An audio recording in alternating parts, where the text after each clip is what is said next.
gave you some brief up about what Swarasya is and what we are trying to do. So what we are trying to do is, apart from offering you a very natural range of skincare products, we are also trying to educate you on a lot of different aspects of beauty, which is far deeper than just outside beauty. Just so it's far beyond the concept of just taking care of yourself on the outside from the skin perspective. It is about getting deeper to your foods, to your emotional self, to your mental self, to the spiritual side of it, and how everything comes together when it comes to beauty.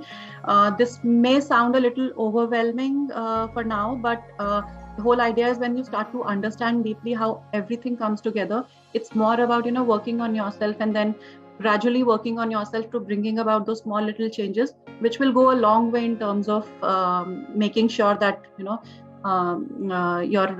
that ageless aspect that we are looking for is so this is the way you achieve that ageless beauty, as we call it. So we offer a lot of products, services, information, education programs. We have started this series of educatory workshops and programs. This series is one of those.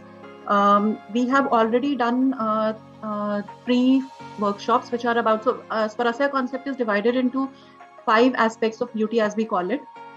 It's about the first beauty dimension is Nourish, which is all about foods and how foods impact you. The second dimension, as we call it, is all about body work, how body what do you do to yourself from the exercising perspective, from self-care perspective, how do you take care of yourself.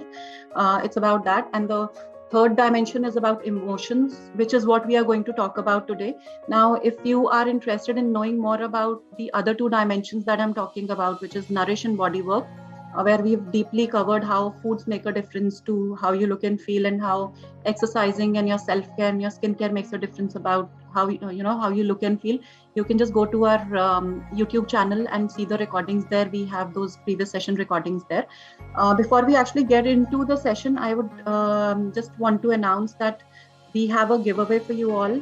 The criteria for selecting the giveaway would be once we are done with the session, we would be really happy to know what has been your experience about the workshop, and is there anything that you would want us to cover from the beauty perspective in future workshops, because our entire team and the brand value is all based on beauty inside out, which is the concept of holistic beauty. So we'll be having 2 winners, and you will be getting a chance to win one of our body care products and a book written by me. Okay, so these are the 5 dimensions that I have already spoken about: Nourish, body work, emotions. Self-realization is the next workshop that we will be doing soon, and energy. So, Nourish and body work concepts are the ones which are very physical, which we can physically experience and live through on a daily basis. Emotions, self-realization, and energy are the subtle aspects, something that we feel, but we never relate to how it can actually make so drastic difference to our overall, feeling, our overall appearance, and how we live life on a regular basis. It's like these dimensions are huge. So this is what I will try to explain it all to you today. Okay, so before we actually get into the science of emotions and how it makes you look and feel, I really want you to think of this concept from a very, very broad perspective. Keep your mind open, because these would be the concepts that would be really new to you, but this is where the entire connectivity of mind body awareness is happening to you. So just to kind of set a base to what we are going to talk about today, every organ has a certain specific kind of an energy which is related to one specific kind of emotion. Now just keep this thought in mind. What does this mean? I will be covering later in the session. And every disease or any kind of imbalance, so if you talk of any skin issues, if you talk of acne or wrinkles or aging skin or weight fluctuations, what is happening to you on the external basis is very much a manifestation of what is not right inside. Okay, so which means now if we look at ourselves from the inside perspective, we are a system made up of various systems coming together, working in coordination. When that coordination of systems is not right, some imbalances start to happen inside, which start to show up in different marks and different shape changes and on the whole body and on your face and your body. So just to summarize, balanced weight, great skin, and lustrous hair, which we all seek for from the beauty perspective, and for which we are just running around pillar to post looking for solutions, looking for those best treatments. highly depends upon these beauty systems. It all starts within. It depends on those beauty systems. These beauty systems, I will just brief you up about what do we mean by beauty systems. But if you are interested in getting to know details about about these systems in detail, you can just go back and check out our body work workshop, where we had covered all these concepts in quite a lot of detail. So emotions not just give you your mind. So when we look at emotions, our thought process is generally stuck at a level of we thinking that our mind is not in place, but we hardly realize that when those emotions are actually all over our mind, it is also subtly all over in the body. How is it happening is what this session is all about. Okay, so face shows what is going on the inside, not just in the body but in the mind as well, all of which changes the landmarks, the shape and size of the features and the markings on the skin. Okay, so now the basics, how this science goes, we will just try to get into the science of this beauty inside out concept, bases the concept of emotions. Okay, in a state of imbalance, what happens is the manifestations start to show up as pimples, acne, redness, dryness, and even more chronic skin conditions like we are experiencing today, something like psoriasis or eczema or any other, various different kinds of skin disorders, weight disorders, which were never there in the past. So today they are a lot more than what our ancestors used to experience in their times. Now what happens is the location of these eruptions. For example, if you have acne near your jaw area, if you are prone to this acne just around your jaw area, it is a very strong indicator that you have reproductive hormonal imbalance. Now again, there's a science to it. I will just try to relate all these concepts to what I'm saying in my future slides, but I'm just trying to create a base, because when we are discussing those, you will kind of, it'll be good for you to kind of understand what we are discussing right now. So the relation will be much better. So this understanding is an outcome of interconnected internal channels through which the energy flows. So okay, when I say that these acne marks in your jaw area are indicative of something not right with your reproductive health, or maybe something going wrong with the ovaries, or if you have PCOD or PCOS, how that relation happens, because it is happening somewhere and it's showing somewhere on the skin. How it happens is through the concept of something called pranic channels, or in Ayurveda we call it pranic flow or pranic channels, nadis basically. And in traditional Chinese medicine, which is something like the Ayurveda of Japan and China, they understand it from the meridian perspective, which means that we have different channels inside the body, and these channels are connected in throughout the body in different parts and different. So, for example, the lung channel is different, the digestive channel is different, the liver channel is different, and these channels are connected throughout the body. So which means if there is a connectivity between your reproductive organs and the same channel is flowing towards the lower part of the jaw, then the manifestations of anything not going good with your digestive system or with your reproductive organs will start to show on your face in your jaw area. And similarly, this is how, like, different marks on the skin have a very deep rooted story to tell about what is happening in different parts of the body. So when people go through traumatic experiences, now this was all about the physical part of it, how the connectivity happens. Where do emotions come into the picture when we talk of these concepts? What happens is emotions is something like unseen energy. It is when we are talking of these meridians or pranic channels or nadis, what we understand from these ancient concepts, the energy which is flowing inside the body is highly dependent upon what kind of emotions are you carrying. If you're very happy, generally see, like when we are very happy, even if you're not doing anything, you just glow out of the blue. People ask and tell you, like, is there anything else? But you just glow, and it is not by chance. It is because that emotion did make some changes at the deeper level in your hormones, in what is happening at the deeper level of the body, because of which the internal chemistry changes, and this internal chemistry then starts to kind of work on the entire body by correcting the functionality of the body, which then starts to show up on your face and radiance, what we call it as such. Can be a little technical to understand. I'll just get deeper into it to explain what are we talking about.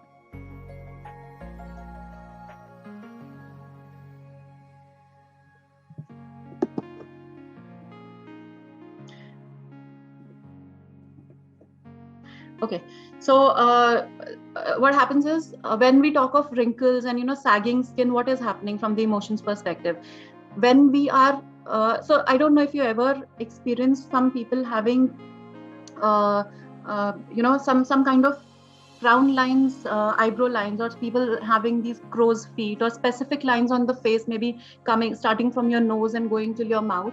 What are they indicating? Is there anything that your body is showing? It's basically, of course, from the organ perspective, maybe there are some imbalances which are showing up on the face. But side by side, another thing what is happening is when you are experiencing any specific kind of an emotion. For example, somebody who experiences anger on a regular basis will start to show these frown lines in the middle of the eyebrows. So if those two very deep rooted lines between your eyebrows is a very strong sign that you are an anger prone person, and that anger is starting. So it's two way. Like if you're angry, the internal chemistry will go bad, and anger is very deeply related to liver, and if your liver is not working right, over time you will see these lines will automatically start to appear between your eyebrows, and that's the interconnectedness between your organs and your and how these signs show up on your face. And then there is a deep-rooted connectivity with the emotions also. That's a science. I'll take it on later. But the whole idea is any kind of markings on the face, horizontal lines, indentations, unusual coloring on the face, places where skin is pulled and stretched, and you had a specific kind of a face cut at a certain time, and now maybe you're aging, and then maybe you're in your 30s and 40s, and you realize that your face has started to change, your body has started to change. It wasn't this like in previous years. So it's an interplay of what is happening inside the body and what kind of emotions have you carried over years, which are working together to create your physical self, the face cut, the indentations, the markings, everything on the face. Like for example, the eyebrows thing that I just told you about, those vertical lines between the eyebrows are very deeply related to the liver. I'll cover that in the later slides. So this is my own story before we get deeper into it. The concept that we are talking about today is something that's not bookish, that I have actually lived that this life and this lifestyle, and I have come kind of come over the other side, and that's where I can tell you and teach you how strong this connection is. So the picture that you see on the left side was about 8 or 9 years back, and the right one is recent one. So I initially, since years, I had been very focused about eating right and living right. So I had been very particular about it, and so diet and lifestyle was never a problem for me because I had maintained myself since beginning. I was very aware of it, but still there was something which was not changing within me. I used to be bloated and used to have these acne marks just coming over anywhere and everywhere. Eyes were puffy. You can see the upper eyelids and the lower part of the eyes, and some puffiness in the cheeks and lower jaw, face cut. Not it's more of a plump kind of a face. And I never realized it could also that there could be something deep rooted related to it. Over time, it was not a conscious thing that I was doing to transform myself, but it so happened that because I was studying all these things and I was implementing all these things as a part of my lifestyle, over years I realized that my entire look changed automatically. I did nothing about it consciously, but yes, I got very particular about eating right, living right, being very aware of my emotions, in the sense that being conscious. Like if I know that I am about to get angry, I will make sure that I do something or distract myself so that I can just be away from that kind of an emotion that can harm me. So that was nothing specifically related to making sure that the beauty is impacted, but more because I got into yoga, and then yoga teaches you to be more on the subtle side and being more balanced. So these were the practices that I was doing, and over time I realized in 8 years my entire look changed completely. So emotions, ups and downs, expectations with others, disturbed relationships, any kind of inferiority complexes, if you are kind of self-sabotaging yourself, any kind of shame, fear, anger, all these negative emotions, what they do is, if I have to summarize this in one word, all these negative emotions start to impact your stress hormones. And stress hormones are very physical thing. It's not a subtle thing. Like emotions are subtle thing. You cannot see it, you cannot touch it, but you can feel it. But when these emotions interplay inside the body, they actually become physical in the form, and they start to show up in the form of stress hormones. These stress hormones are actually physical, liquid in form, and these stress hormones just completely change our entire chemistry. That's where a lot of blockages start to happen inside the body. A lot of internal damage starts to happen. Inflammation starts to happen. Body starts to become really acidic. that is where you start to lose your entire beauty. This will not start to happen in your 20s or even in your 30s, even late 30s. You will start to see the impact in your 40s, and a lot of women, if at all any one of you is in their 40s or have just entered 40s or in their late 30s, if you can really relate to, if you have started to see, your skin used to behave really well, say 5 years back, it's not behaving right now. What you have done over years has now started to manifest, and if this is the right time, like if you don't take the control now, the things will be out of control, because a lot of chemistry is changing very rapidly. So research has also shown that these emotions are very inflammatory, very highly acidic, and change the internal chemistry, leading to bloating, weight fluctuations, dull, dry, and aging skin. Okay, so again, before we actually get into the concepts of how emotions change your beauty, this is the crux of everything. This slide is the crux of everything. How does radiant beauty happen? What is your skin dependent upon? What are your hair dependent upon? What is your weight dependent upon? It is dependent upon pure, clean blood, kind of circulating inside the body. So radiant beauty, that bursting beauty, or that magnetic beauty, as we call it, will happen when your blood is pure. It is not thick, it is not thin, it doesn't carry a lot of toxins, and it contains those pure, dense molecules of nutrition and oxygen inside your body, because this is where the blood will pass on the nutrients and the oxygen to your cells. Now these cells is where your beauty happens, because the more cleaner, the more bursting with energy your cells are, the more radiant you are, the more energetic you are, the more vitality you have, the more magnetic you become. So all magic happens in the cells with an interplay of nutrition molecules and oxygen coming together and bursting out that energy, which shows as radiance on the outside. How emotions are connected to this thought is, when your emotions are not right, I'll talk about this in detail in later slides, but just to relate, to set a base of what we are talking here. When your emotions are not right, your blood becomes acidic. Again, how it becomes acidic is because of the change of chemistry due to the release of stress hormones inside the body. When your blood is becoming acidic is where the beginning of acne, wrinkles, pigmentation, anything, any skin concern, any beauty concern, your body shape changing, your face, anything changing, very deeply rooted to the kind of blood that you're carrying. Okay, so what is the physiology of beauty? We will come to emotions later. Let's just understand first what do we mean by beauty systems. So I guess till now we have understood these systems from the perspective of health systems, right? We have studied digestive system, respiratory system, hormonal system, nervous system, lymphatic system, circulatory system from the health perspective, like biologically. But you'll be very surprised to know these are the systems which are responsible for giving you that somebody you idolize from the parents' perspective. Probably their systems, all these systems are working in their proper order, and that's where that beauty is kind of bubbling or bursting out of them. How it happens, very quickly I'll take you through these concepts, but I will not spend much time on these systems, because we have already covered this in our last bodywork workshop. If you are interested, maybe we'll share the link of YouTube recordings in the chat box. You can just go to our YouTube channel and listen to these concepts in detail. But quickly, just because emotions are related to this concept, so I'll still try to clear up these concepts a little bit.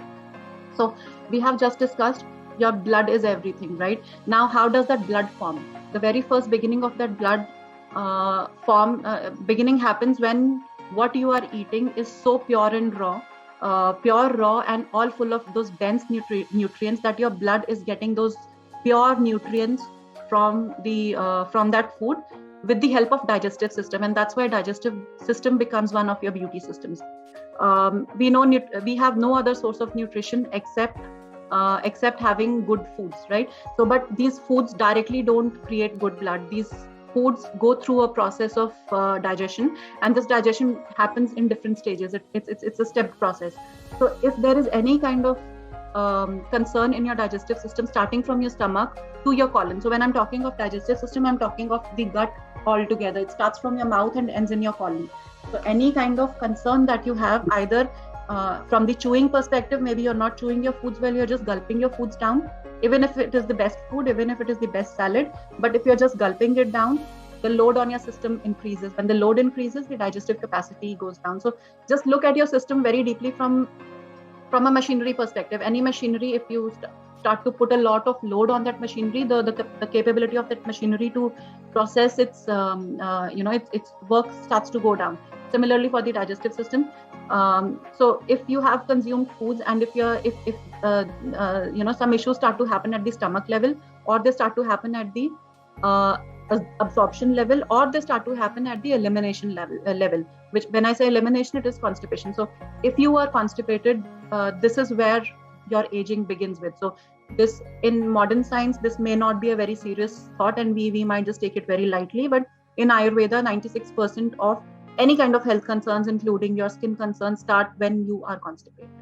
Okay? So what happens is, how digestive system converts whatever you consume into beauty is, it extracts those nutrients from the foods that you have consumed, and then it kind of processes it to in different phases, and ultimately in your small intestine, where you see in the picture, where you see this that coiled red colored kind of an image, is where you have these small villi, small absorption routes of our body. That's where the nutrition gets absorbed, and when it gets absorbed, that's after its absorption, it gets mixed into the blood. So from your foods, what gets extracted and what gets mixed to your blood is what will decide what kind of skin, hair, and weight condition you will carry.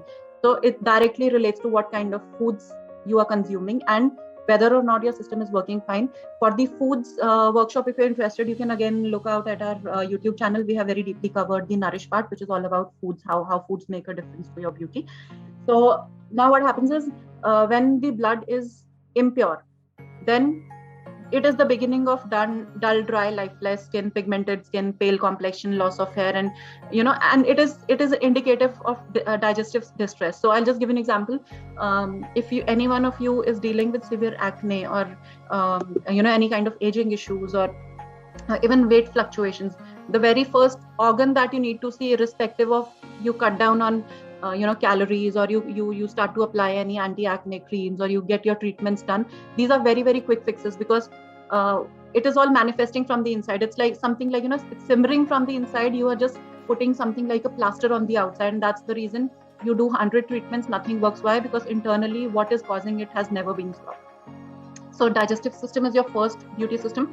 The other beauty system is your lungs. Now, while lungs is your second beauty system, we just talked the concept of how blood is the ultimate ultimate thing when it comes to beauty. Now blood needs nutrition and oxygen together to be supplied to the cells, where these cells thrive with that energy, which shows as radiance inside out. So nutrition part is taken care by the digestive system. The oxygen part is taken care by your lungs. So which means, if you are on a very good diet, if you're consuming bestest of foods to your capacity, and you are not exercising, you can be rest assured you will never get the kind of skin, and you are still aging. Why? Because those good foods will become poison inside the body until oxygen goes inside with it to be able to help those nutrition molecules get processed inside the cells. So if you are lacking on oxygen, the best foods may be just a feel good factor for you. Inside the body, it is not working for you, and that's the reason absence of proper oxygenation deprives each cell of oxygen, which is much required for your beauty to bloom at its peak capacity.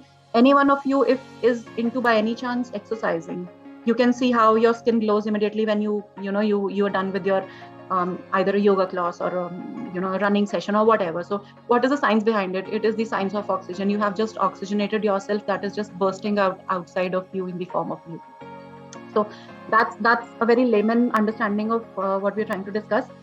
Deeply, what happens is, when there is lack of oxygen, it creates a lot of inflammation inside the body, because our body becomes acidic in the lack of oxygen. Why? Because carbon dioxide rate goes up, and carbon dioxide is very, very, very acidifying for the body.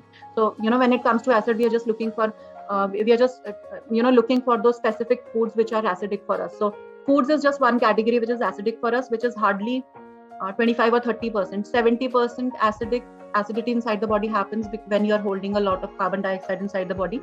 Just try to relate this fact to a scenario where you have a sedentary lifestyle. You're just sitting in front of your system the whole day, and you don't get up, and you feel very dizzy, and your head feels very heavy, and immediately you feel very sunken. What is happening? Even if you have had the bestest of food, what has happened is your system has gone low on oxygen, and carbon dioxide has gone up.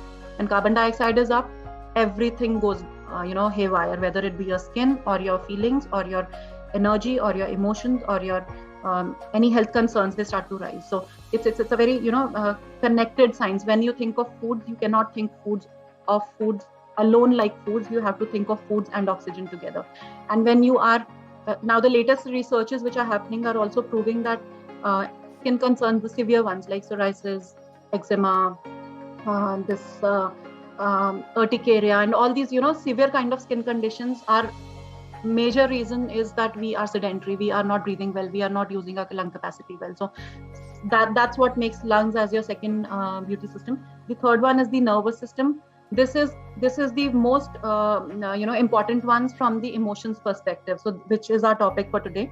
What happens is we just understood that how emotions, how organs start to manifest on skin in the form of different indentations and markings on the skin.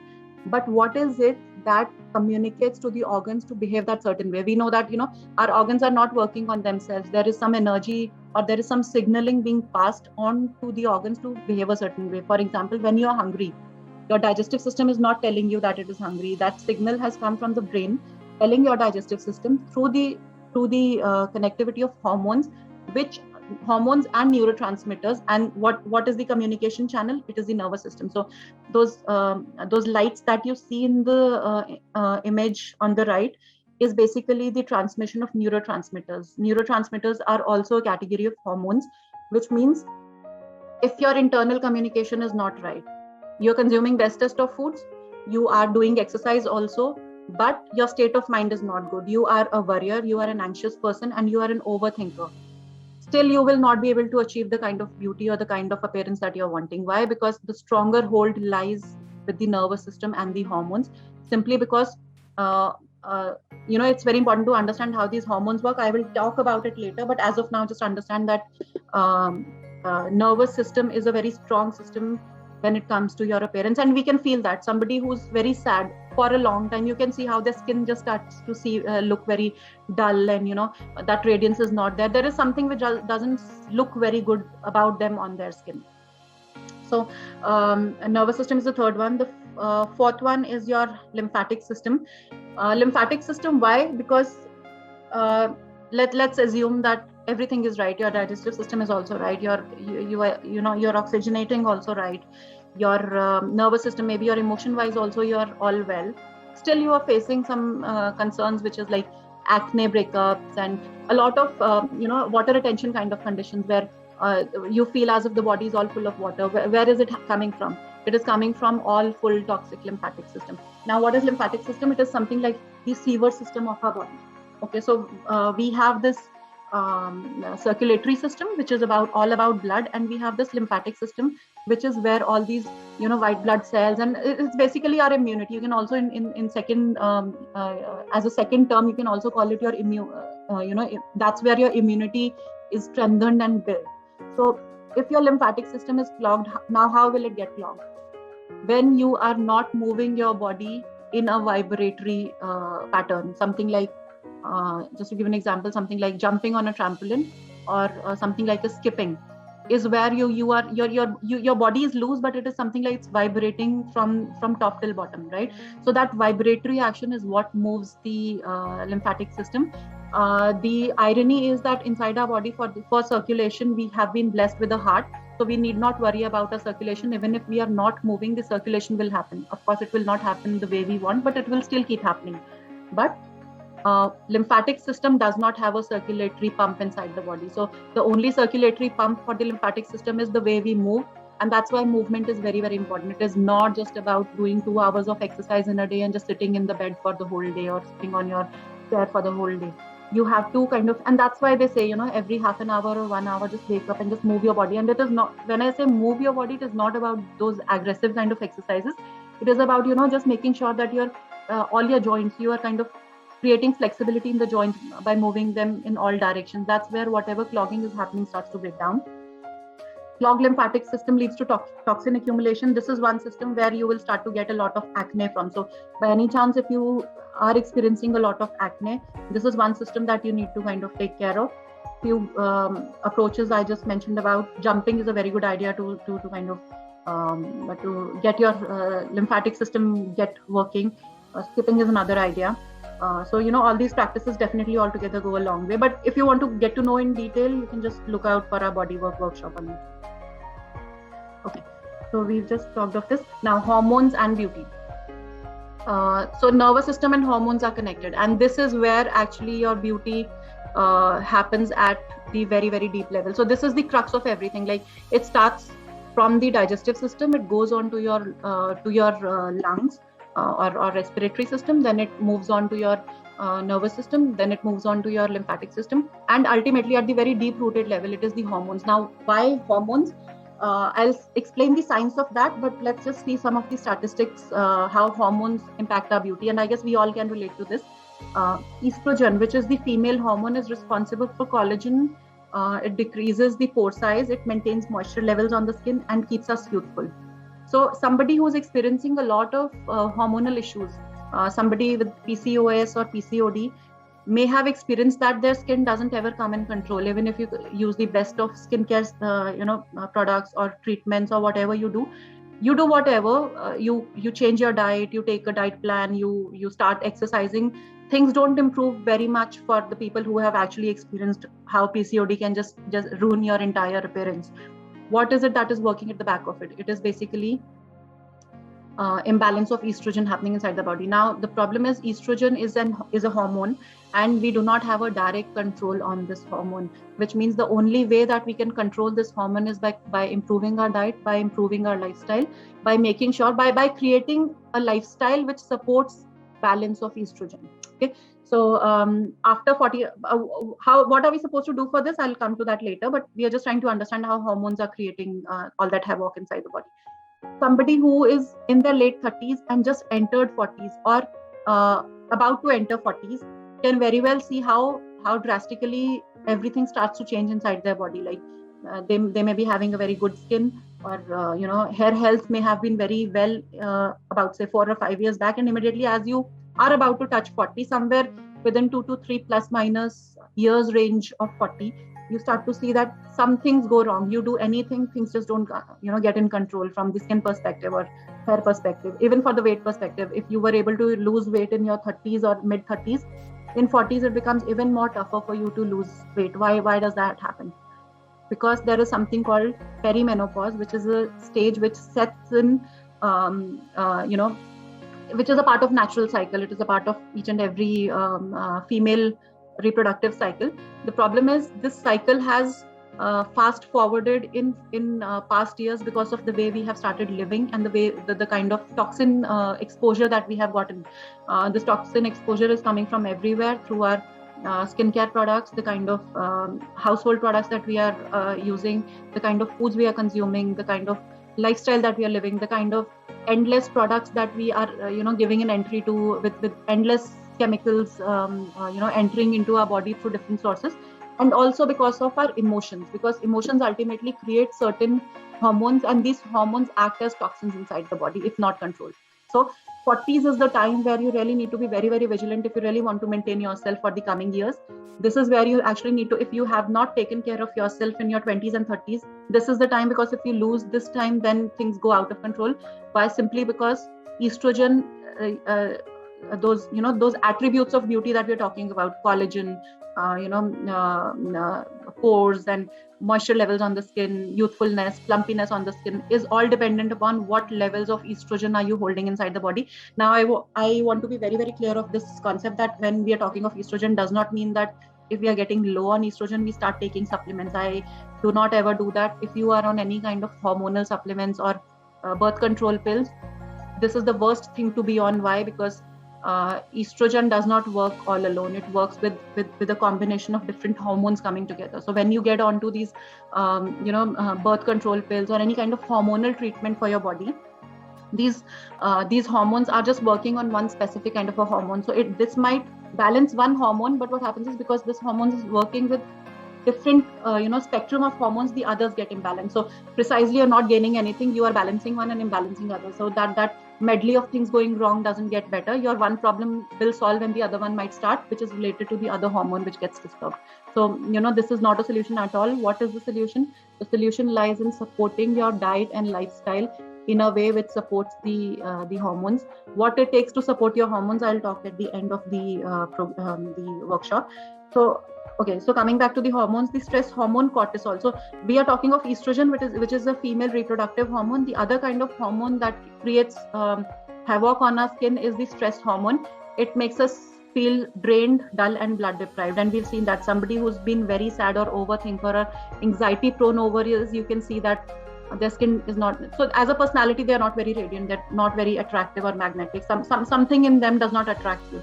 What is it? It's basically internally that energy which has to come out as radiance is all being consumed internally by different organs to make you survive. So body works on the survival mechanism. How you kind of expend your energy is where you start to understand how to bring all these concepts together from the healing perspective. I'll talk of those later in the session. So, okay, what deteriorates beauty systems of the body?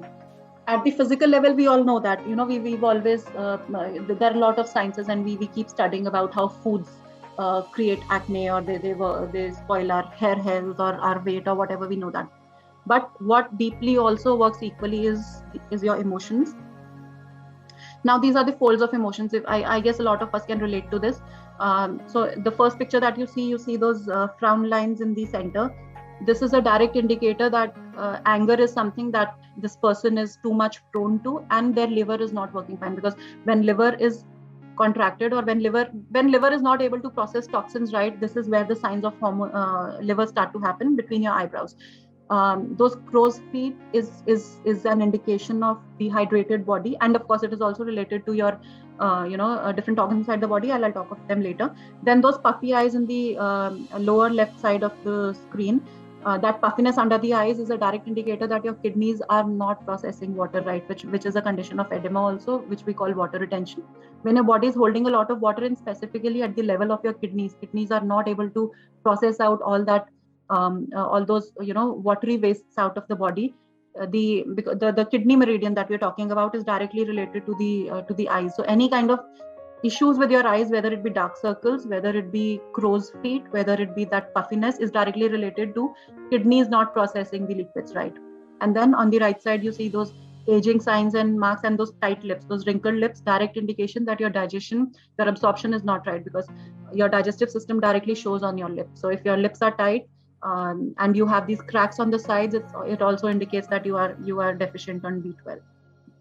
So now this is we've tried to understand what are the beauty systems and how it shows on the face. Now we'll get a little deeper. How are organs connected to the emotions? Till now what we have understood is that organs are connected to what shows on your face, right? Now we are getting a step below. We are trying to understand how these organs are now connected to emotions when these emotions are not right, how they play around with the organs, and when the organs are not right, all these signs start to show up all over your body and face. So the very first, there are majorly 5 systems defined from the organ and emotions perspective. The very first system that we will start with is heart and small intestine. So heart and small intestine is something like pairing organs, so they go hand in hand. Now this is very important for you to understand. I guess you will be able to relate to a lot of concerns, not just from the beauty perspective, but from the health perspective also, if at all you're experiencing it. Somebody who is not a very happy and joyous kind of a person, and who is a very who lacks that sense of purpose, or who's not a very who doesn't have zest for life, all that energy or emotions are directly related to your heart, which means you're consuming the bestest of foods, you're doing exercise also, but by nature you are a very not so happy kind of a person. You do whatever your small intestine will not be able to absorb all those nutrients to make sure that your blood has those dense nutrients to be passed on to your cells, because these are complementary organs. Only when your small intestine is happy, your heart is also happy, and when your heart is happy, small intestine is happy. And when these two are together happy, and you do not have any kind of emotions which are related to hate and impatience, is where you have holistically completed your spectrum of beauty from the heart and small intestine perspective. Now, what are the balancing emotions for heart and small intestine? Happiness and joy. So I guess we all can relate to this concept. A lot of people say that when you are you are in a state of stress or distress, don't eat. Do not consume meals when you're stressed. The science behind it is, or this is kind of an intuitive science coming from the ancient sciences, like what Ayurveda has talked about always, or what traditional Chinese medicine has talked about always.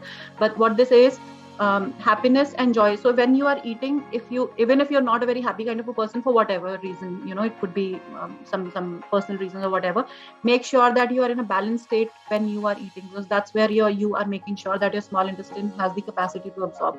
And when we say absorption, this absorption is not just related to absorption of foods, but the absorption of emotions as well. Okay, so let me just give you another example. What differentiates a person who's very happy-go-lucky from a person who doesn't have much of emotional strength? Somebody who, two people from the same family gone through some tragedy. One is able to kind of look at it from a very positive perspective, and the other one just gets into depression. What is the difference?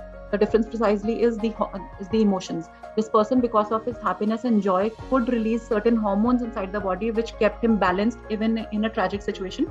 For the other person who had been sad, or who by nature had been a very impatient kind of a person, could not take that tragedy. Why? Because of that nature or those emotions, the hormones that got created inside the body ultimately led to not having that much of a strength to be able to deal with that tragedy. This is from the health perspective, and this will show on your entire personality. Why? Because negative hormones create acidic blood condition. These create inflammation. These create blockages inside the body, and these blockages ultimately don't let the nutrients and oxygen get mixed into the blood. That's where all that radiance happens. So from the heart and small intestine perspective, absorption is the key here, and happiness is the key here. And what is it that will make you live wisely from these organs perspective? What are the emotions that will help you kind of bring about changes in these organs? Is pampering yourself. So if you are a very busy kind of a person, I would still say spend some 10 minutes, 15 minutes any time of the day, just to make sure that you make yourself happy. Do whatever, like it could be listening to music, it could be just taking care of yourself, or it could be some morning routine, or doing some 15-20 minutes of yoga, whatever makes you happy. Every single day, make it a point to make yourself happy. That's where slowly you are giving that dose of happiness to your heart, and you're making sure that your small intestine is absorbing everything. Then your feeling of self-worth, when you start to work on yourself and then you start to take care of yourself, automatically your feeling of self-worth increases. This directly impacts your heart. Another example I would want to give here, a lot of heart attacks happen to the people who have been very impatient and sadistic kind of personalities. Happy people hardly get heart attacks, and this has been proven in science. So it's a very integrated kind of a science. Now, what are the distortion signs that you will see on the face and the body when you have these these emotions of hate and impatience, which are directly impairing the functionality of your heart and small intestine? If you have a dull, colorless complexion, if you have darkened purplish complexion, if you have a swelled, bubbly nose, something like a you were not born with it, but something like a reddish kind of a bulby kind of a formation on the nose is a direct indicator that your heart is under stress. Then acne on chin and jaw area, because this directly impacts your hormonal health also, and lines around the mouth. Now, what is the science behind why these indentations happen? Let's get into the science. We just understood how blood is the crux of everything, right? Now, blood is directly related to your circulatory system. So and circulatory system is directly related to your heart. If your heart is not pumping right, the frequency of pumping of the heart is not right, the circulation is getting impacted. When circulation is getting impacted, the cells are not getting what they need, nutrition and oxygen, and ultimately everything is getting haywire. It's all showing up on the face in different markings on the face. So what is it that you are supposed to do from creating balance perspective to help your heart and small intestine? Consuming bitter foods is very good. It's cleansing from the physical perspective, but the energy of these bitter foods support the energy of the heart. So if you are a very sweet kind of an eater, make sure that you start including some bitter foods in your diet, something like a neem, or red colored foods also, because red is directly related to the color of your blood, and that red color supports the blood quality. And what is it that you're not supposed to do if you have these emotions of hate and impatience, which are directly impacting your heart and small intestine, is reducing spicy foods, chocolate, sugar, salt, vinegar, garlic. These are very aggravative kind of foods. These will even more aggravate these kind of emotions that you're going through. Okay, the second system which get impacted by other kinds of emotions are worry, nervousness, and anxiety. So these are three emotions which are directly related to your spleen, stomach, and pancreatic function. Research has now also proven that the people who are chronic worrier, have nervous tendencies, and have anxiety are the ones who are also highly prone to having diabetes. Why? Because diabetes is directly related to the imbalance of pancreatic function.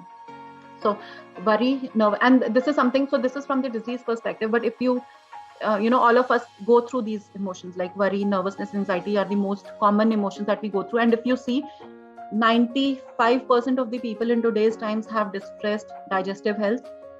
If you relate to it from the emotion perspective, 95% of the world is all about worry, nervousness, anxiety, too much of a stimulation, wanting to do 100 things, not able to do even one thing, or just sticking to their in a small shell, not so it's also about the way we have started living life, the way we have started perceiving life, and having too much of expectations, which is giving us all kinds of worry, nervousness, anxiety. Now, if you are this kind of a person, you may be consuming best foods again, you may be doing best kind of exercise, you may be using best kind of skincare products. Your skin health and your aging will not stop. It will still happen at a rapid rate. Why? Because these are very superficial ways of taking care of yourself. Of course, these are very, very important because we are exposed to toxins. We need to take care of ourselves. But this will not stop the rapid aging which is happening from the inside, because digestive system is where the nutrients will get mixed into the blood. If the system is shut down, over time your skin will not have what it needs to be radiant and ageless for ages. So what are the balancing emotions for these systems? Trust and openness. So some people these are very common factors we can see in our daily lives with the people happening. Somebody who's not very open or doesn't trust people much. Somebody who's does not want to open up. It's something like heart energy, which is like opening energy. You go and meet and greet everybody. You're very happy with everybody. Somebody who's very closed-minded and not mingling up well, ultimately are into their own selves, start to create a lot of manifestations of whatever they feel and think, and get into that shell of their own thinking and their own world. That is where you will create a lot of worry, you will create a lot of nervousness and anxiety also. So if you are a very open kind of a person, and I think we all can relate to this concept also, like people who are happy-go-lucky are generally the people who are meeting and greeting everybody, who are everywhere, who are talking to everybody and happy in any company. And for the people who are very close, not meeting a lot of people, just stuck to their own specific shell, are the ones will have hundreds of worries and will be nervous, have a lot of anxiety. So it's all a related science. Now what happens is this will do is, because again, worry, nervousness, and anxiety, these emotions will start to create a lot of negative hormones inside the body. These negative hormones, of course, will help you deal with the situation their own way, but ultimately the side effect of these hormones is that they make you feel tired, lethargic, and that lethargy keeps piling up. It's not something like you sleep overnight and next day it'll be over. And that's the reason if a lot of people, even if they are doing everything, they just don't feel fresh. Why? Because it's all piling up. You are not just aware that you are prone to anxiety, worry, and nervousness. So that level of awareness is not there.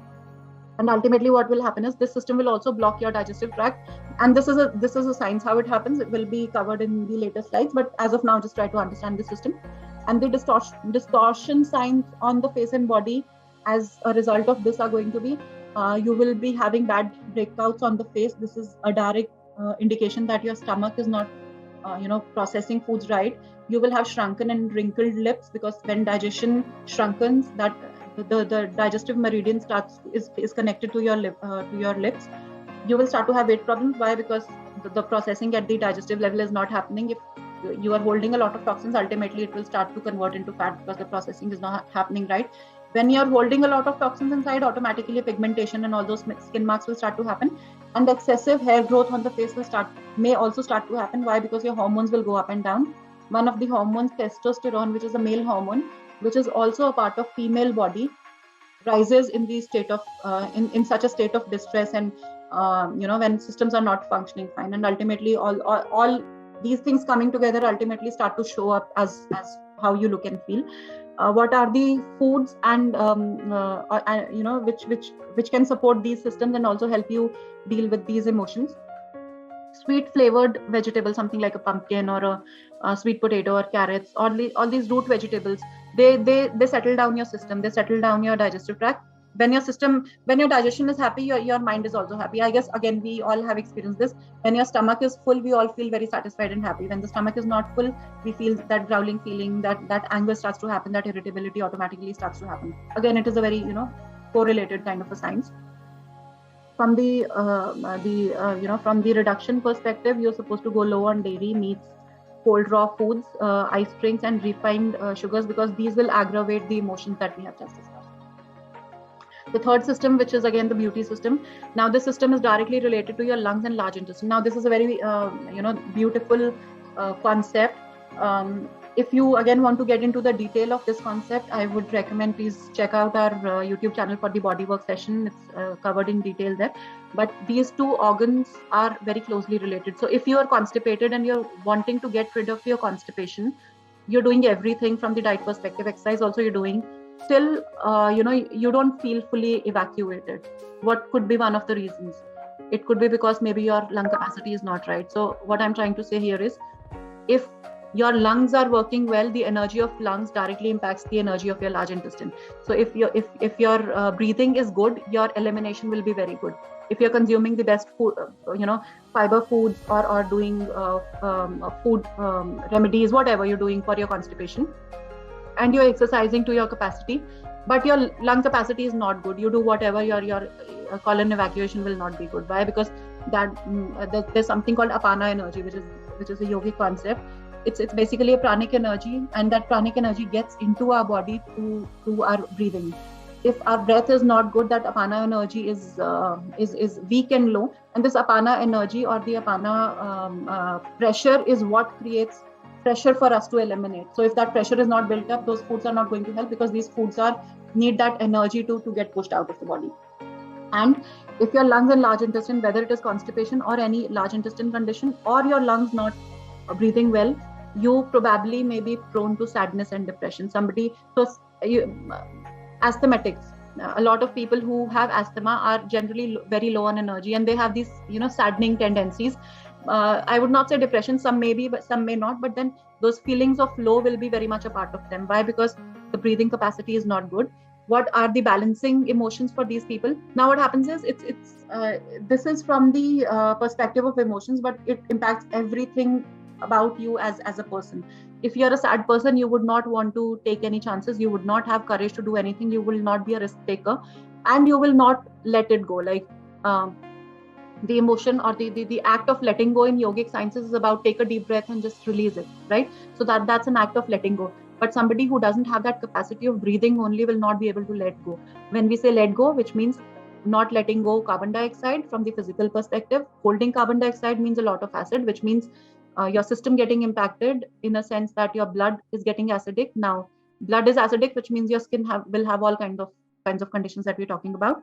So not letting go from physical perspective is carbon dioxide. From emotion perspective is anything that you're holding. You may be holding some grudge, you may be holding some anger, whatever you're holding, you're not letting it go.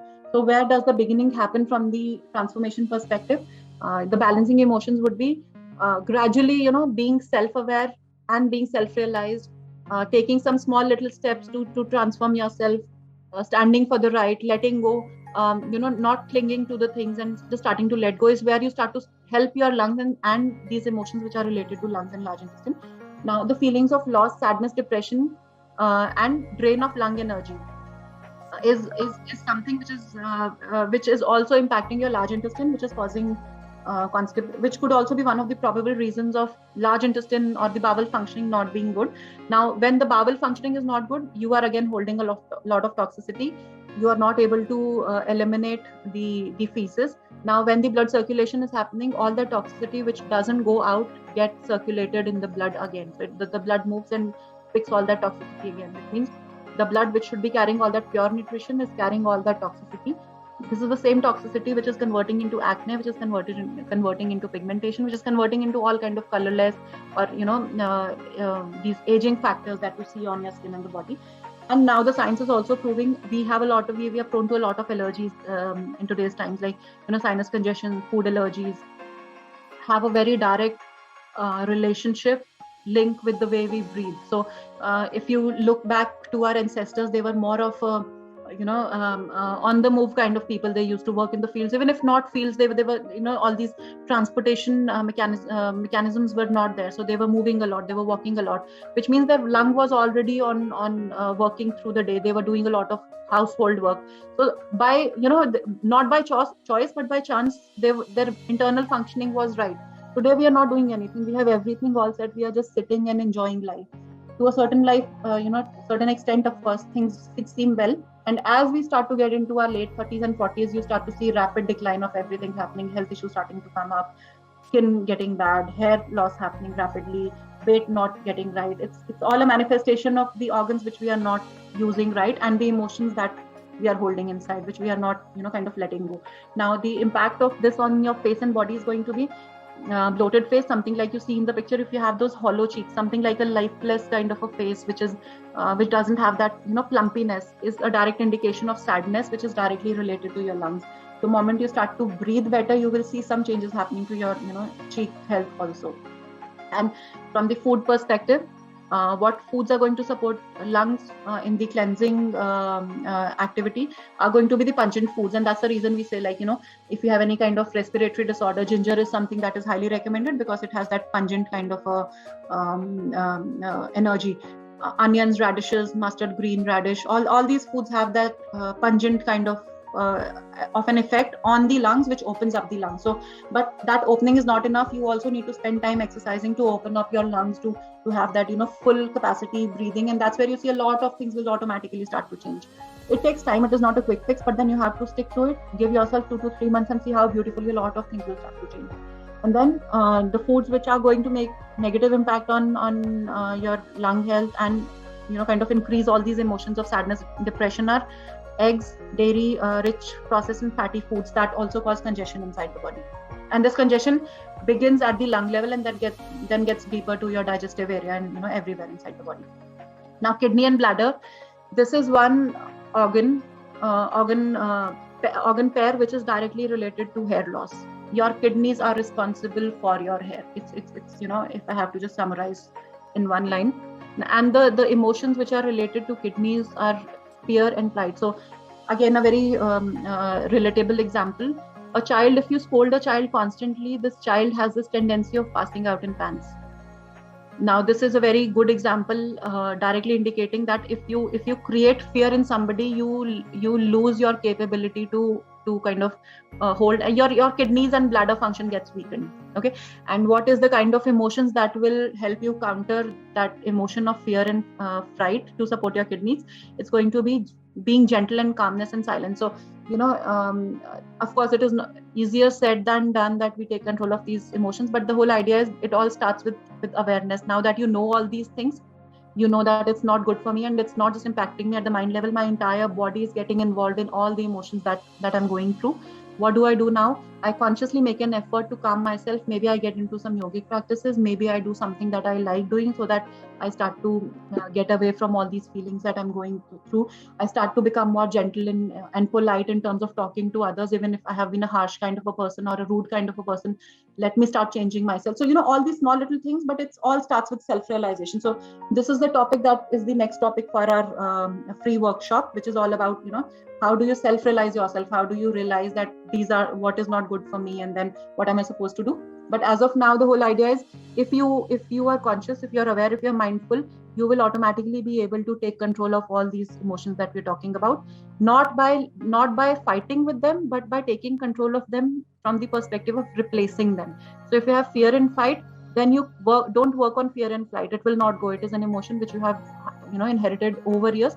You work on being gentle and calmness, automatically fear and flight will start to go. So you start to kind of increase the quantity of one emotion, and the other one automatically starts to fade away. So that's how you start taking control of your emotions. And so this relates to your adrenals. Now, adrenals is kidney. Adrenals is where your stress hormones are related to and released, and this is the system that is deep rooted from the emotions perspective, stress emotions perspective. And this is the reason of a lot of premature aging that we are seeing in today's times. People who in their late 20s or 30s and even 40s start to, look as if they are 10 years older or 20 years older. Probably adrenals are working very frequently or very, rapidly in their case, releasing a lot of stress hormones, ultimately changing the entire chemistry. And this chemistry is all showing up in the blood chemistry as acidic, and then cells are not getting nutrition and oxygen, ultimately forming you as a whole on your face and your body. Now, what are the distortion signs on the face and the body when you have these fear and fright kind of emotions? You will have puffy eyes, because puffy eyes, anything related to your eyes, is a direct indicator of your liver health and your kidney health. So puffy eyes, poor circulation, dark circles, insomnia, hormonal imbalance, dark circles, all these are related to your functioning of your kidneys. What are, from the food perspective, how you can help your support your kidneys? By consuming salty foods. When I say salty foods, does not mean that we go high on salt. What it means is getting salt from the right sources and not overdoing it. So something like salty and black colored vegetables. Salty, I'm not talking of the table salt here. I'm talking of something like, natural salt, something like a sea salt or a Himalayan salt, or so there are different kinds of salts available. Maybe Celtic salt is another salt. So you really need to kind of be, have your own research into what kind of foods are definitely. So I'm just giving you an opening into this aspect of how you look and feel, and then this opens a platform for you to go and do your own research. But some of the foods definitely are going to help you, or any kind of black colored food, something like black and brownish colored kind of foods, something like black beans, black sesame seeds, blackberries, black chana, and all these things will support your kidney health. And going low on refined salts. Refined salts are coming from heavy meats and cheese and all these processed items, high sugary and salty items, excessively cooling foods. All these will do not support your kidneys. And when your kidneys are not supported, by nature, automatically you start to become fearful and frightful. So it is a two-way process. It's not just that fear or fright will impact your kidney, but it is the other way around also. If through your foods your kidneys and bladder is not supported, ultimately over years you will see some kinds of fears will start to impact you. And I think I can very directly vouch for it. I have gone through this entire transformation of fear, anxiety, worry that I'm talking about, and over time how everything just transformed, which completely transformed my entire appearance only. So these are the 5 systems which kind of are working together. And the last one is liver and gallbladder. Now this is one of the most important ones. Why? Because we are holding a lot of toxicity inside the body, which is coming from different sources, which is coming from everywhere. Precisely, it is coming from foods, lifestyle, the kind of products, skincare products, even emotions. As we are talking about, we are understanding how emotions are creating toxins inside the body. So liver has a lot of work to do. It has loads of work to do every single day. We don't realize it, but it's something like we are mindlessly maybe just enjoying, let me do this today, let me just sit back and not do this. All this is subtly manifesting at the organ level, deciding your fate of how you look and feel in the coming years. The emotions that are directly related to your liver and gallbladder are anger and frustration. So the world is angry today. We know that. Almost everybody today has some bouts of anger and frustration on a regular basis. And you see a lot of, and now that you know that, you can actually start reading people. You can just see the middle of their eyebrows. You can just make out that this person is somewhere prone to anger. Either that anger can be shown on the outside, or this person internally is angry. So it could be any which ways. But if that emotion is kind of straining some specific muscles in the body, that is where you start to get those wrinkles and those folds inside on the face. So emotions of rage and anger damage the liver.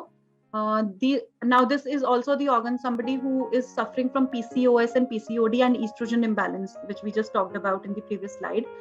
It is a lot to do with your liver. So when you're looking for a PCOD and PCOS kind of a treatment, I guess it is better to go and detox your liver rather than going for a PCOD or PCOS kind of a treatment, because this is the root. This is where it is all manifesting from. So if you can take control of your liver, if you can clean your liver, automatically PCOS automatically starts to come back into control. So liver issues can show up as deep frown lines. You can just see that on the right side of the image.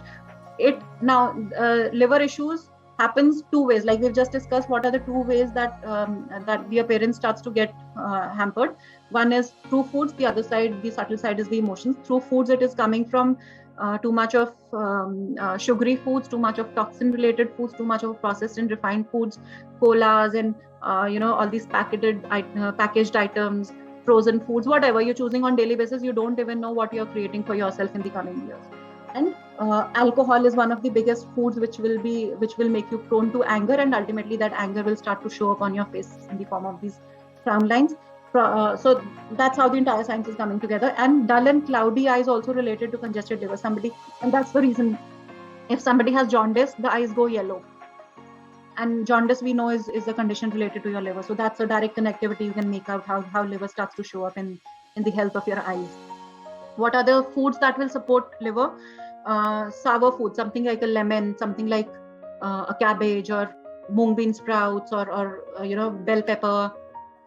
Foods which are rich in vitamin C and are sour in nature. The best examples that I can give you is amla and lemon. These are the ones which support your liver health drastically. Which also means starting your day with one glass of lemon juice is not just about having a detox kind of a water. It is not just detoxing you at from the level of what it is doing a much deeper job. It is supporting your liver, not just from the perspective of cleaning, but also from the perspective of these emotions, anger and frustration. The cleaner, the better, and in the best working condition your liver is in, the better you will be able to take control of your anger and frustration. Again, it is two-way process. Now, the foods which are hard on your liver are dairy, alcohol, fried foods, peanuts, and excess citrus fruit. So we are talking of lemon, does not mean that you be on lemon the whole day. It's about being in balance. So about 1 to 2 lemons a day is a good way of supporting your liver. But then it doesn't mean that if you are very toxic already, or you have created these signs, that lemon water will remove those. It is about bringing about that change, 360-degree change in everything that you're doing. So lemon juice is just one of the remedies that you can do. But then other things, what you're supposed to do, I would highly recommend, please go through our other workshops that we have done on the other dimensions, and also try to join our upcoming workshops, because that's where we complete the entire 360-degree spectrum, from starting from the physical, going up till emotional and spiritual, how everything comes together from your appearance perspective. Okay, so this is precisely what we have discussed till now. This is a precise chart of what we are telling. If your digestion is not good, the signs will start to show up on your forehead in the form of acne, or those lines forming on the forehead, and in the health of your lips becoming drier and tight, and you starting to get those cracks on the sides of your mouth. Thinning eyebrows, is a very direct sign of liver not being good, and then your thyroid not being very good, and it's also a sign of adrenals being fatigued, which means automatically you are under a lot of stress. Pimples on the jawline is a direct indicator of your hormonal imbalance, or specifically, this is where I think we need to really understand things, because we are talking of stress. Ultimately, when you talk of emotions, it is all related to stress. If you do not have stress, you do not have negative emotions, right? So you are a happy person. Now, what happens is, if you have stress, ultimately that stress converts into passes on those specific signals to the brain, and brain now understands that I have to release certain hormones because this person is stressed, this person is not happy. The body is very intelligent. It doesn't work as the way you want. It has its own intelligence. It is beyond what you understand. It is totally working its own way. So what we can do, and that's the reason we say that we should be living in alignment with the nature. The more you're living aligned with the nature, the more you're supporting everything, because at the sense level is the only control that we have. Beyond that, how our heart functions, how that heartbeat happens, how digestion happens, how liver processes toxicity is something that we do not have a direct control on. Even if we want, we just cannot do anything about it. But we can adopt a diet and lifestyle which supports these systems, so that these systems work fine. What is the system that will support all these organ systems is your stress mechanism, or the nervous system. And that's why initially I said nervous system is the key to everything. Nervous system and your hormones. Hormones again is the key. Why? Because nervous system communicate via hormones. So hormones is the message for the organs to behave a certain way, to tell your that organ that, or to tell your digestive system, do not pass on those nutrients to the blood, and telling your lungs, do not pass on that oxygen to the skin, because as of now we need these nutrients and oxygen to build something else inside the body, because this person is distressed. So that communication is happening at a very strong level inside the body. Very quickly, I'll try to explain the system. When you are under stress or under any kind of emotion that we have just discussed, we have two autonomous modes of nervous system functioning inside our body. One is the sympathetic nervous system, the other one is parasympathetic nervous system. Parasympathetic nervous system is the calming system. So if you are maintaining a state of parasympathetic nervous system or a calm state, so don't get into technicality. Just try to understand the relative terms that I'm talking about. So parasympathetic nervous system is the calming system. You are calm, you are happy, you are all joyous, you are in a happy state, you are a happy-go-lucky kind of a person. That is what parasympathetic nervous system is. Automatically, your system will have enough energy, will have enough supply of nutrients on oxygen to pass it on to the skin cells to make sure that your appearance does not get hampered. It is as simple as that. If you are in a sympathetic system or a stimulated state or a stressed state or an aggravated state, it could be anger, it could be worry, it could be fear, it could be whatever, any kind of stimulating kind of a negative emotion automatically switches on our sympathetic nervous system. We do not have a control on it. I would again repeat that. What will happen is the entire body functioning will redirect itself towards making sure that it brings you back into that calm state. As a result, automatically, and that's the reason, like, you get upset for a certain time and after a certain time you get normal.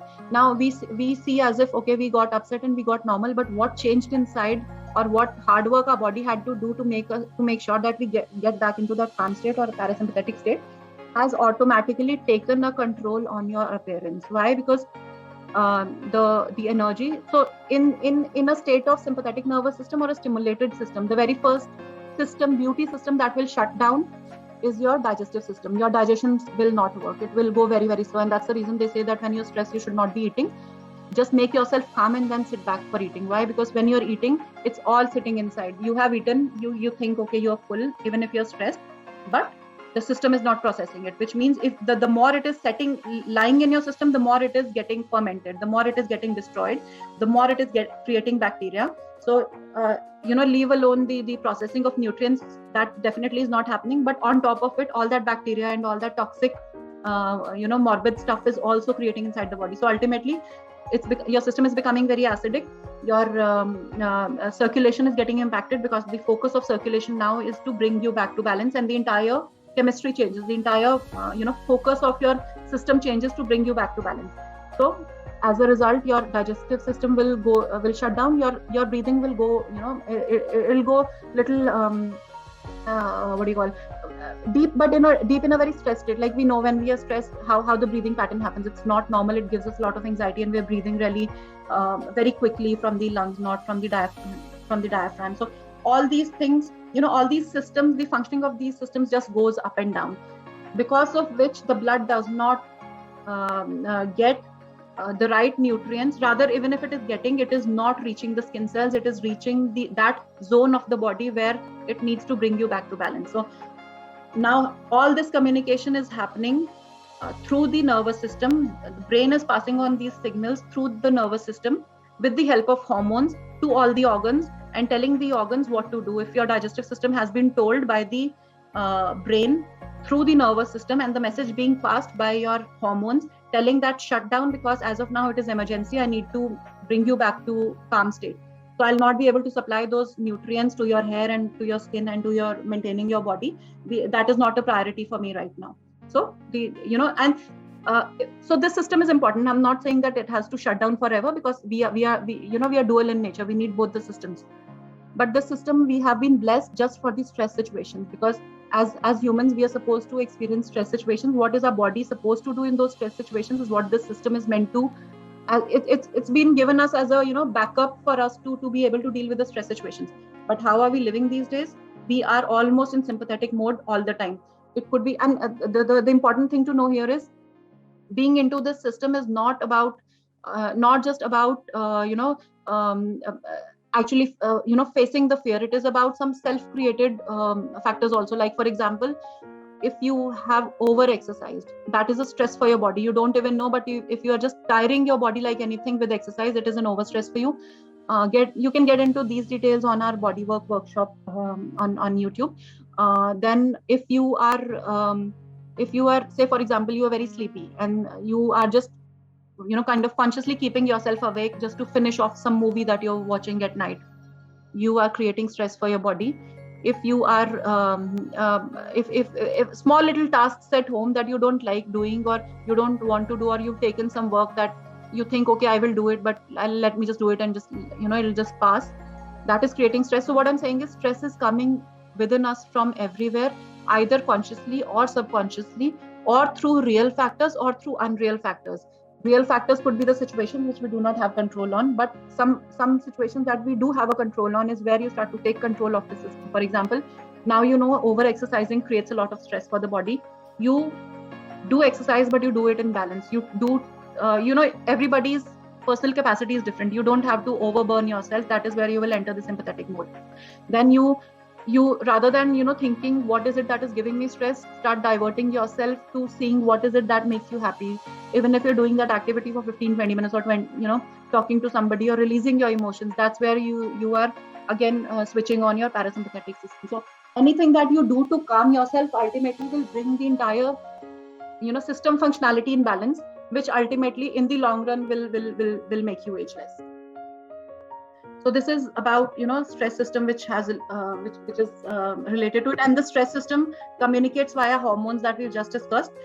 I will just take you through some of the hormones, because this is where everything, the crux of everything that we've discussed. We've talked of how how these signs show up on the face and the body, how organs are related to it, how these organs are impacted by emotions, and these emotions are created by hormones, which means ultimately if we know how to take control of our hormones, we can take control of everything that we are wanting for, whether it be health or well-being or your appearance for a very, very long time. So hormones that disturb the function of beauty systems. So it's going to happen at 4 levels. When you're disturbed, it is not just your mind, your body is getting disturbed, your emotions of course are creating it, and your behavior is also changing. So when you talk of your appearance, how you look and feel, in totality, whole of you is involved. It is not just your skin that is involved. It is not just your mind that is involved. It is not just your body that is involved. And that is the reason somebody, people who are into right ways of living, who maintain this cycle of living right, wake up early, sleep early, eat good food, are into some yogic kind of practices, are more or less very balanced kind of people, and it shows in their entire personality, in their behavior, in the way they think, the way their body shows, the way their emotions are. So okay, so what are the hormones that will disturb the functioning of you as a whole from the mind, body, emotions and behavior perspective? Are your stress hormones and your reproductive hormones. Reproductive hormones when they go out of balance. So what are the reproductive hormones? These could be estrogen, progesterone, then it could be testosterone, and the stress hormones, which are the adrenaline, cortisol, and non-epinephrine. So cortisol is where everything will start to change from a negative perspective, which is the stress. This is the hormone that keeps on and on and on if you are constantly in a state of negative emotions. This is where your digestive system will shut down. This is where your breathing capacity will be very difficult. This is where your skin will not get the nutrients and oxygen that you're wanting. So you have to make sure that you take control of cortisol, and it is not about taking a pill. It is about improving your diet and lifestyle. Pill will not help. It will automatically create a lot of other imbalances because all these hormones work in coordination with each other. So now, what are the ways or techniques that we can do to kind of take control of these hormones? And ultimately, hormones will impact emotions. Emotions will impact organ systems, and organ systems will impact how you look and feel. So that's how the cycle goes. So it is also now about understanding the feel-good hormones. If you can induce the release of feel-good hormones inside the body, you will ensure that this cycle is working fine. What are these 4 major happy hormones? I guess we all have more or less know about these. There have been some circulatory posts also on these hormones, but how deeply they are connected to everything is what we will try to understand now. So serotonin is serotonin, dopamine, endorphins, and oxytocin. Now the beauty of these 4 different feel-good hormones is that they are produced by different activities, which means your lifestyle should be centered and designed in a way that you are doing activities which are supporting the release of these 4 kinds of feel-good hormones. Serotonin, 70% of it is released in your digestive system. Again, we have just discussed how digestive system is your primary beauty system. One of the reasons was, of course, because the processing of nutrients. The other one, from the hormone perspective, is that your serotonin is produced in the stomach. So if your digestive system is not working fine, even if you're consuming the bestest of foods, even if you're doing bestest of exercises, and you are not able to produce serotonin because your digestion is not good, in that case, again, it will have a very deep impact on the reproductive hormones also, because if these feel good hormones are not at the optimum level inside the body, ultimately these will start to give rise to your stress hormones and also to imbalances of reproductive hormones, which is estrogen and progesterone that we just discussed. So what are the areas that factors that help serotonin get released inside the body? Serotonin specifically gets produced when your digestive system is good. You are consuming a lot of probiotic rich foods, tryptophan rich foods. What are tryptophan rich foods? These are something like high consumption of beans in your diet, green leafy vegetables. So this is from the food perspective.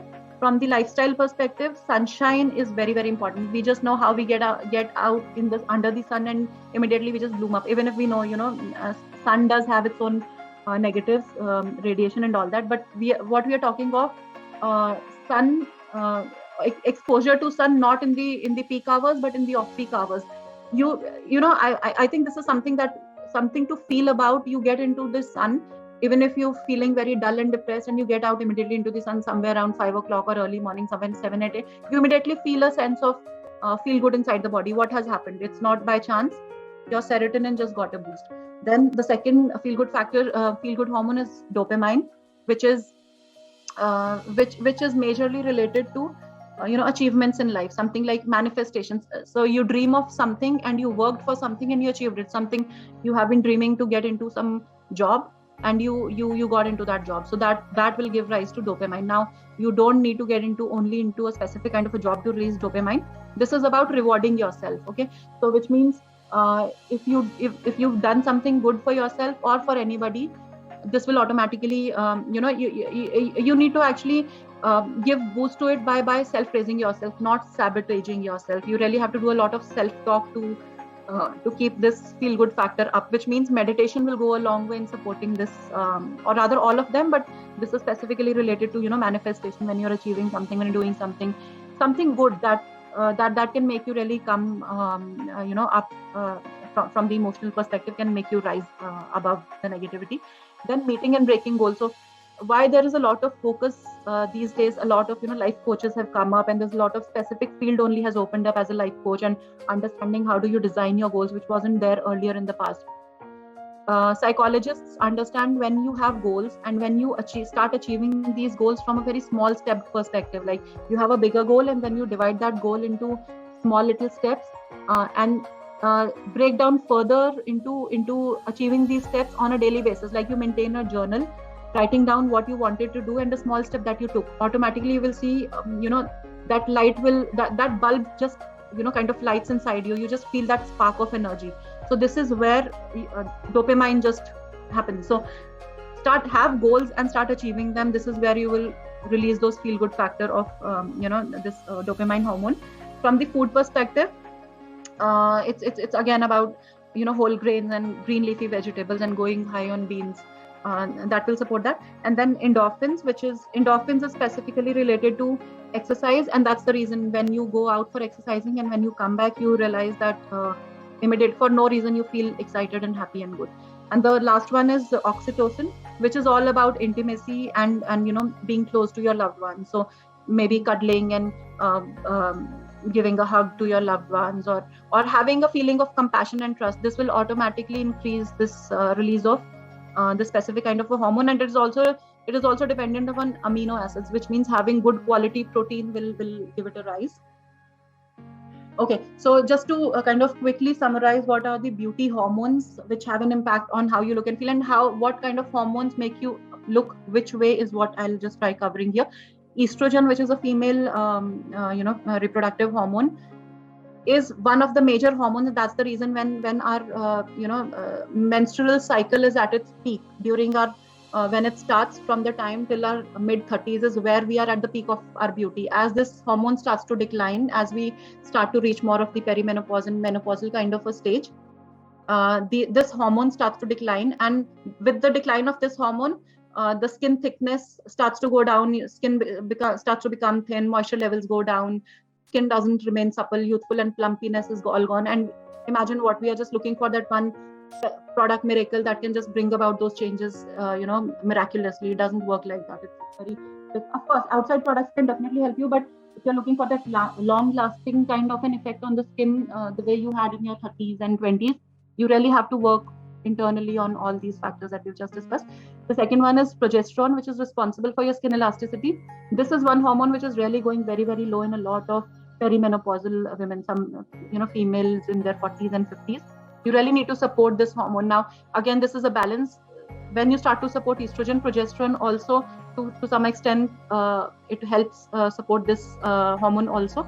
But some of the foods that really help supporting progesterone is something like flax seeds. Consuming flax seeds every single day supports progesterone to quite an extent, and specifically if you are in your late 30s and 40s, this will support your progesterone levels. Testosterone is very highly related to male pattern hair loss. A lot of females losing a lot of hair these days. Somewhere these male hormones are going up, and it's not just to do with your foods and lifestyle. It is also to do with the kind of chemicals that we are exposed to.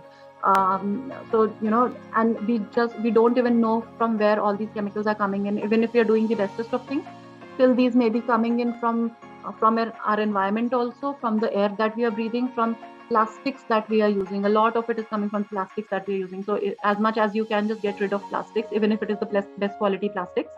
And it is also one of the reasons, that is the reason behind PCOS and PCOD conditions. So these three are the reproductive hormones. Cortisol we have just discussed how it relates to aging, and this is a stress hormone, relates back to how stress mechanism works. Insulin is a hormone made by the pancreas, and it is responsible for the metabolism of glucose inside the body. Now, the kind of glucose and sugar that we are consuming these days, and the kind of stress that we are going through. So stress also ultimately increases the glucose levels inside the body.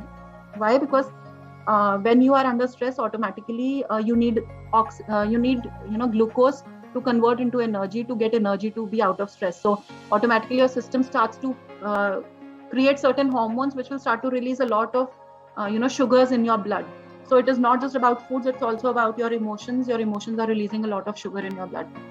So if insulin is high, be very, very rest assured, if your insulin is not in balance and if your blood sugar levels are high, aging will be very, very rapid for you. Nothing can control it. No best treatment can control it, because insulin directly impacts your blood condition, and if blood condition is not good, your skin and hair and body does not have that support that it needs to be ageless.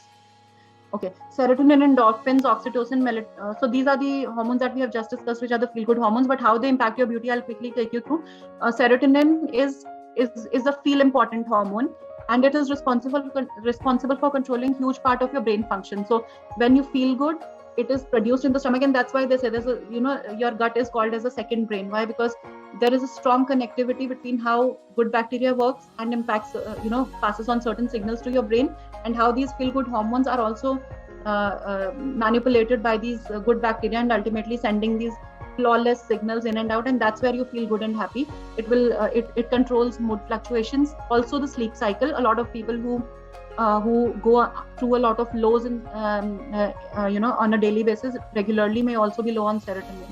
And their immune system and gastrointestinal system is also impacted by serotonin, which means if you work on increasing or balancing your serotonin, automatically all these factors that we have just discussed will start to get back in balance. And these are the same factors which are responsible for your organ systems also to function a certain way.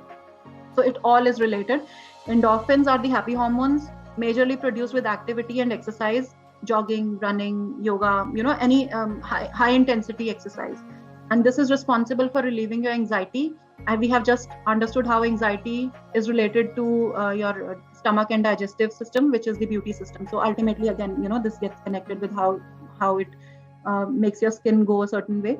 And this is also responsible for younger skin. And that's the reason when you go out jogging and come back, you realize immediately that how your skin just glows. Oxytocin is the cuddle hormone, and it is the same hormone which gets released after a childbirth. And we know how women just bloom after a childbirth. So it's no magic. It's basically release, and the release of oxytocin is at its peak after a childbirth. This is the most cuddling feeling that you can have for anybody. So that's where it's at its peak. And then you can also create this hormone by being close to your loved ones. It's all about love. Oxytocin is all about love. So, and it is also the natural bleach, and that's the reason somebody who's newly married, there's a certain kind of a glow on in the personality of a newly married woman. So it's precisely oxytocin that's working at the back of it.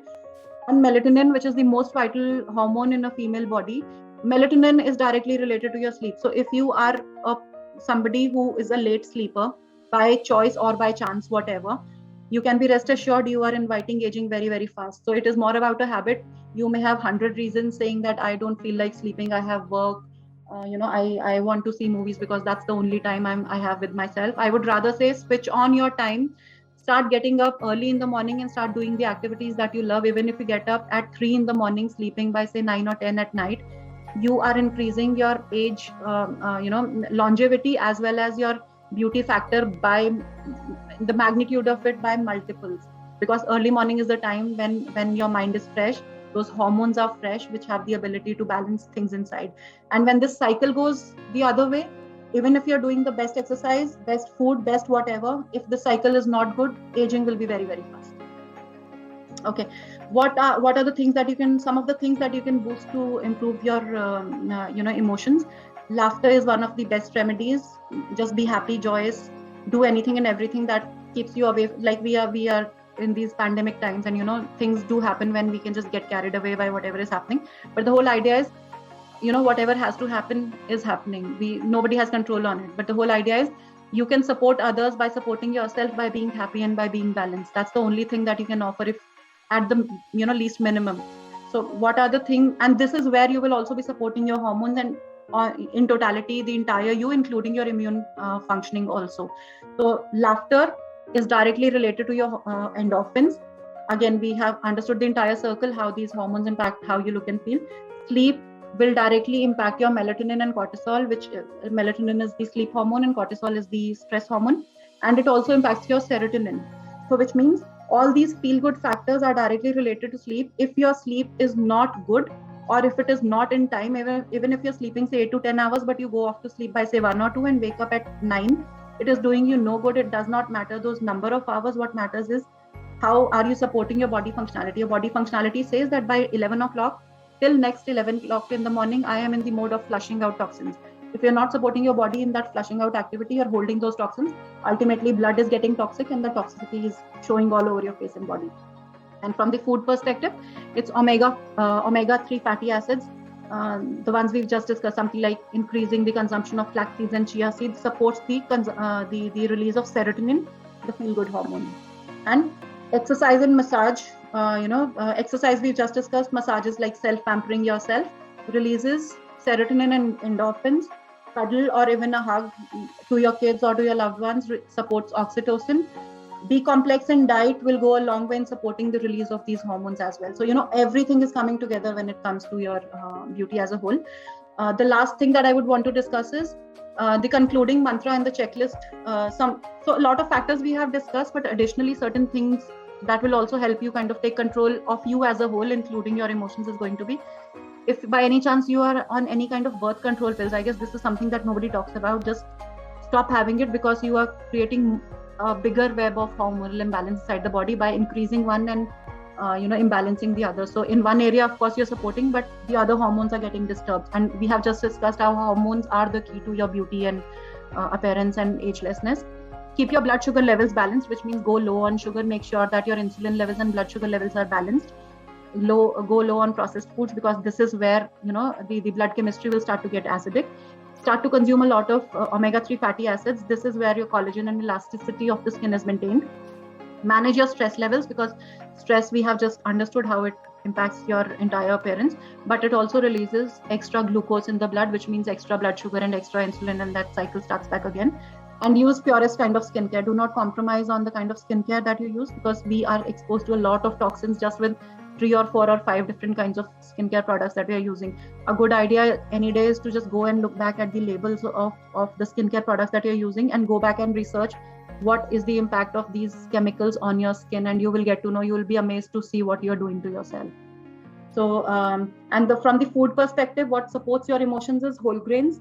Millets and brown rice do have an impact on serotonin, which is a feel-good factor. Beans also does support your, feel-good hormones, which is serotonin being one of those. Green leafy vegetables support your entire blood chemistry. Nuts and seeds, flax seeds, chia seeds is where your good fats are coming from, is where all that plumpiness you're getting from. And these naturally sweet foods support your beauty organs. So, this kind of a spread is where you will start to change your beauty from inside out. Okay, so I guess this is what I had to share with you. In case you would want to know deeper about the other aspects, I would highly recommend, please go and check out the Bodywork and Nourish workshops that we have done previously. So you will be able to connect to a lot of it that we have discussed today collectively. So I guess that's it from my side. I would now request you all to you can just so we will be online for another 5 to 10 minutes. For the giveaway, I would request you to please share your feedback and what you learned and how had been your experience with our workshop. In the meantime, I will just try taking some questions that you have posted on the chat box, and we'll wait for another 10 minutes to kind of answer your queries. Let me just go through the questions and I'll just answer them. Okay, so somebody says, if I sleep early, I'm waking up at midnight around 1 a.m. So I'm sleeping at 1 a.m. I can have continuous sleep from 1 a.m. to 9 a.m. Okay, what can I do to avoid waking at midnight? Okay, so see, when you're waking up at midnight, it is indicating something. It is again a sign from your body telling you that some of the organ is disturbed at night. So, and specifically, if you have this waking up cycle at night, it is probably your liver not being able to process the toxins, because from 1 to 3 at night, your liver is working at its peak capacity. If liver is clogged or blocked, it is not functioning fine. It will disturb you. You will get a disturbed sleep specifically during the time between 1 to 3 p.m. So from the cleansing perspective, again, I would say, work on detoxifying your liver as the first thing. Then, and also you can start incorporating certain practices, something like start consuming brown rice and chickpeas at night, because these are like good hormone releasing kind of food. So if you are consuming foods which put you at rest at night, probably your sleep cycle will be better at night. So, and also make sure that you do not sleep over your dinner. That will make you awake at night. Why? Because liver has to process the toxicity, and you are interfering with the processing capacity of the liver at its time. So if you are not supporting it, it will not support you. It will create some imbalance inside the body. Some of the good things that you can do to detox your liver: start including lemon water in your diet. Start consuming green smoothies. There is one smoothie on our website. You can just check it out, which is a staple smoothie recipe, which is like highly beautifying because it's working on all the systems. We can share the link of that smoothie link with you. Either we can share it in mail with you all. So these are some of the things that you can do. And in the night, maybe you can do some nighttime practices, some light yoga, some restorative kind of a yoga, relaxing yoga, so that you are preparing your body for sleep. Just don't go off to sleep. Okay. Next question is, how do people in night shift manage? See, I can understand it's a very big question and a problem for a lot of people working in night shifts. Okay, so the kind of lifestyle that we are in, sometimes we do not have a control on that. So let's not think of what we do not have a control on. Let's think what we have a control on. So if your work makes you be awake later at night, at least you can make sure that you do not binge at night. Even if you have to eat something later at night, maybe you make sure that you have your dinner by 7 and 7:30, and then if you have to sleep by say 12 or 1 at night, during those 5 hours of waking time, make sure that you're more on liquid kind of a diet, something like a soup or I would not recommend juice, something like an almond milk or water or green tea or these cleansing kind of tea, something like a dandelion tea, which is a very strong detoxifier for the liver, and that's where you're supporting your liver also. That's one. Secondly, even if you're not able to sleep for a longer, earlier, during your work time, you can take up 5 minutes and do some relaxing practice, something like 5 minutes of regenerating yourself, 5 minutes of just taking a break from your work, 5 or 10 minutes, just lying down or sitting and just focusing on deep breathing. That will immediately refresh. So, you have to find out workarounds that work for you, considering what kind of situation you are in. So, that's how it's going to work. So, start working on the areas that you have control on, rather than thinking that these are the areas that I do not have control on.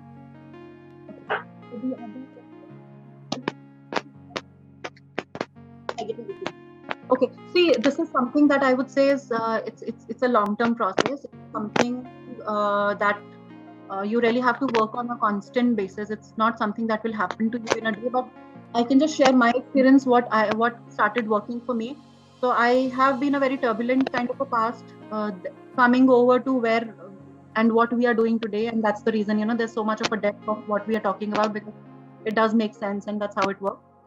For me, the transformation started to happen the moment I went off all kinds of wrong foods. Now, when I say wrong foods, I went off dairy, I went off processed and refined foods, I completely went off sugars. I was majorly on the kind of foods that we have just discussed, the whole grains, beans and vegetables and lentils and fruits and nuts and seeds, and all spectrum being created from all these things coming together. So at some level, I could see that my mind got detoxified, in the sense that my emotions started to get in balance. And later then, after 1 year, I realized that majorly my anxiety issues were gone. Like, I had been a very anxiety prone kind of a person. And within 1 year, everything changed. Like, I just showed my picture, like what it was initially and how the transformation happened for me. That transformation was physical because it was emotional, and it was internal. So because internally a lot of things changed, because of which emotions also changed. So what I can tell you is, if you start taking control of even one area of your life, whether it be foods, or whether it be exercise, or whether it be taking care of yourself, automatically you reach a step above, and that's where you start taking control of other things also. So go step by step, chart out a plan for yourself, make a plan for yourself, pick up one thing at a time, make it a habit, and then move on. So it's a long-term process, but I'm sure you'll be able to do that.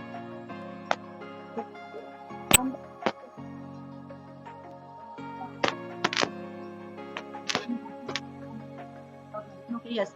Okay. So see, thyroid, of course, is it's a very chronic issue, which is happening almost to all the women these days. So we intend to do a workshop specifically for the women, 30 plus women, range between 35 and 50, because that's where a lot of things are changing for you, whether it be health or emotions or hormones or beauty, whatever. And we could not discuss much in detail about all that, but just to talk about it, thyroid majorly, of course, it happens with stress. Secondly, it also happens with the kind of foods that we are consuming, the kind of toxicity that we are exposed to. The area that I think can really work for you to take control of thyroid is getting into yoga, because foods might take a little time to help you reverse your thyroid conditions. Yoga is very, very powerful. Like, I had been into yoga for quite a long time, and one of my students within 5 months could reverse her thyroid condition. So it's about going and stimulating, making sure that the secretions start to happen right, which is where the yoga practice comes into picture. So so I guess this is all about it. If you have any further questions, you can just drop us a mail, or you can just ask these questions on our Instagram as well. We'll be happy to answer any questions if we've just left, because of time constraints. Okay, so I guess you've shared your answers with us. We'll get back to you with the results of the giveaways on Instagram itself. So just stay tuned. If you are not on Instagram or not following us, we would highly recommend please follow us on Instagram, because that's where we will be declaring the results. Yeah, so that's it from our side, and I hope you like the session, because beauty is much more deep rooted than we can ever think of. So it's more about opening up your thought process and getting deeper into the concepts. To get more into the deeper concepts, please check out our other workshops. That's where you will get a lot of knowledge and